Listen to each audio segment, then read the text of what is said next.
Pri mikrofóne Tomáš Kopecký. Tomáš, klobok dole, ako sa mužstvo dvihlo po tej prvej tretine, ale stokrát smola, že sme ju tak zbabrali. Tak je to škoda. Tá prvá tretina nám ušla. Bohužiaľ, no, dnešný hokej je už taký, pokiaľ nehráte 60 minút, tak nemôžete vyhrať. A my sme ešte bojovali, zvrátili sme to na začiatku tej tretej tretiny, sme vyrovnali a bohužiaľ dostali sme tam štvrtý gól a to nás trošku utlmilo. Bola šanca paru pre 2,5 minúty, sme zatvorili takmer celý čas línou, chýbalo kúsok šťastia.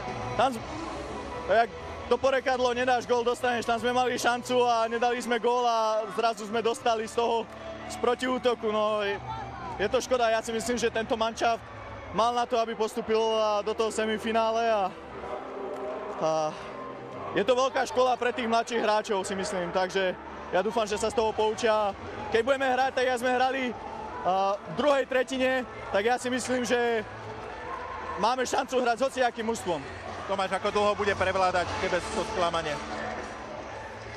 Neviem, dúfam, určite nejakú dobu to potrvá a neviem, to je teraz ťažko povedať. Krátke zhodnotenie toho šampionátu, účinkovania, čo boli najväčšie pozitíva, čo možno vyzdvihnúť?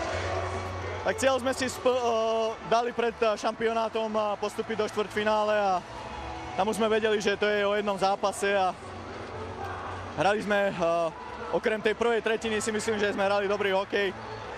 Máme na čom stavať a ja dúfam, že budeme len ďalej a ďalej napredovať. Takže určite stále je čo zlepšovať, či už ako tímovo, alebo ja osobne, takže stále treba pozerať dopredu a stále sa treba zlepšovať. Tomáš, ďakujem.